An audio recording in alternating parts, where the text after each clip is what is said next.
2014 में से लगा था कि अगर ये वाली गवर्नमेंट आती है तो देश में कई चेंजेस देखने को मिल जाएंगे। चेंजेस हुए हैं, बिल्कुल हुए हैं। लेकिन जब बात टैक्स की आती है तब सवाल यहाँ पर यह उठता है कि इसमें चेंजेस क्यों नहीं हो रहे। मतलब 2 सालों के अंदर बनाए गए पुलों का टूटना, एयरपोर्ट की छतें टूटना, बढ़ता हुआ ट्रैफिक, रास्तों में गड्ढों का एक्चुअली यही हाल है। मेजर रूट्स को अगर छोड़ दिया तो कई लोकल एरियाज में गड्ढों में ही रास्ते दिखाई देते हैं। और ऐसे कई सर्विसेज को देखकर फिर ये बात कहीं ना कहीं सही लगने लगती है। आज मुझे ये कहने में बिल्कुल भी गुरेज नहीं है that sir we in India today pay taxes like England to get services like Somalia. तो सोचो, अगर इन सभी सर्विसेज से फ्रस्ट्रेट होकर लोग टैक्स पे करना ही बंद कर दे तो। इंडियन गवर्नमेंट 2 तरीके से टैक्स वसूल करती है। एक है डायरेक्ट टैक्स जो आपके salary income, business gains, property sale या फिर आपके वेल्थ के ऊपर लगता है।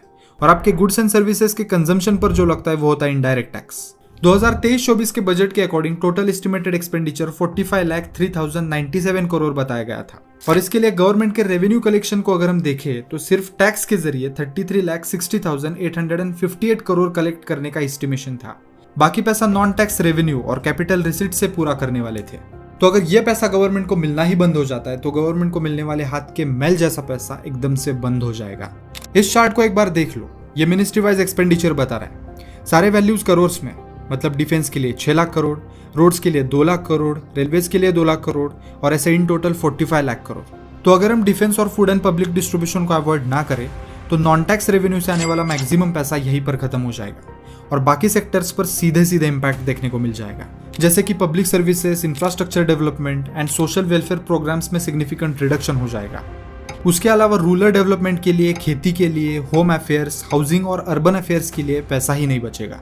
सोशल वेलफेयर प्रोग्राम जो बूढ़े, डिसेबल्ड और लो इनकम फैमिलीज के लिए दिया जाता है वो एक तो कम हो जाएगा या फिर एलिमिनेट किया जाएगा। फिर गवर्नमेंट के पास एक ऑप्शन बचता है, ज्यादा नोट छापना, लेकिन ये किसी भी सेंस में सही नहीं है। इससे सिर्फ महंगाई बढ़ेगी और हाइपर इन्फ्लेशन के कारण इकोनॉमिक अनस्टेबिलिटी और अनएम्प्लॉयमेंट जैसे इंपैक्ट्स देखने को मिल जाएंगे। तो ऐसे केस में गवर्नमेंट क्या कर सकती है? कुछ ना कुछ तो जरूर कर सकती है। गवर्नमेंट फ्री फॉर सर्विस जैसे मॉडल्स निकाल सकती है। मतलब जो भी सर्विसेज आप यूज कर रहे हो उसके लिए डायरेक्टली पे करो। जितना इलेक्ट्रिसिटी, पानी यूज किया, जितना रोड पर ट्रैवल किया, उतना पे करो। इसी के साथ प्राइवेटाइजेशन हाई लेवल पर देखने मिल जाएगा। Government transport, utility, education institution जैसे सर्विसेज को प्राइवेट सेक्टर के हाथ में दे देगी और उससे कुछ प्रॉफिट्स लेकर देश को चलाया जाएगा। कुछ ना कुछ तरीके जरूर निकलेंगे, लेकिन वो टैक्स जितने इफिशिएंट शायद ही हो सकते हैं। मगर एक बात तो फिक्स है, सोसाइटी और कंट्री टैक्स के बिना चैलेंजेस और डिसरप्शन जरूर फेस करेगी। इनोवेटिव मॉडल्स के जरिए काम किया जा सकता है, मगर ये प्रैक्टिकली कितना पॉसिबल है ये बताना मुश्किल है। वैसे दोस्तों क्या है ना, टैक्सेशन से फ्रीडम और अच्छी पब्लिक सर्विसेज मिलने की डिजायर, इनमें बैलेंस रखने का काम थोड़ा चैलेंजिंग जरूर है। और आज के दिन टैक्सेस कम किए जा सकते हैं मगर पूरी तरीके से एलिमिनेट नहीं किए जा सकते। इसके ऊपर आपकी क्या राय है? कमेंट्स में बताओ। मिलते हैं नेक्स्ट वीडियो में, तब तक बाय बाय।